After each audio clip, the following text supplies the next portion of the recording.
বাংলাদেশের সংবিধান অনুযায়ী এই প্রজন্মের মালিক জনগণ। এই দেশের মানুষ সার্বভৌম ক্ষমতার অধিকারী। নাগরিকের ইচ্ছা অনিচ্ছায় চলবে রাষ্ট্র। জনগণ যাকে পছন্দ করবে তাকে দেবে দেশ পরিচালনার দায়িত্ব। তারা জনগণের সেবক হিসাবে কাজ করবে, এটাই সংবিধানের কথা। কিন্তু পুস্তকে লিপিবদ্ধ এসব চমৎকার কথা কি বাস্তবে আদৌ মানা হয়? জনগণের কথা, তাদের দুঃখ বেদনা আর হতাশার কথা কি কেউ শুনে? সাম্প্রতিক সময়ে দেশে যা হচ্ছে তা দেখে শুনে এই প্রশ্নটি সামনে এলো। 1 মাসের বেশি সময় ধরে চলছে গ্যাসের জন্য হাহাকার। বাসাবাড়িতে রান্না বন্ধ হয়ে গেছে অনেকের। কেউ মধ্যযুগে ফিরে গেছে, মাটির চুলার উপর নির্ভরশীল হয়ে কোনোরকম রান্নার কাজ সারছে।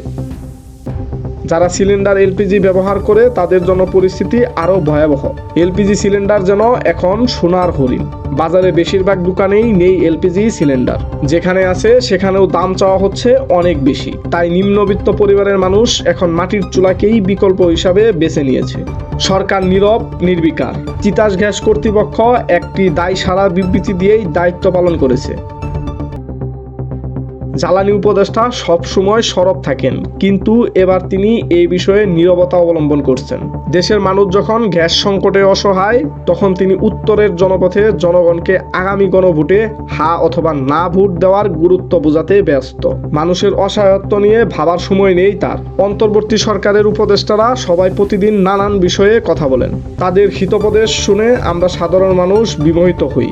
কিন্তু আমাদের বাঁচা মরার সমস্যার সমাধান কোথায়, কার কাছে? কে আমাদের জানাবে কবে গ্যাসের পরিস্থিতি ঠিক হবে, কবে আমাদের জীবনে একটু স্বস্তি আসবে? মোহাম্মদ বাইজিদ রবিন, এই দিন এই সময়।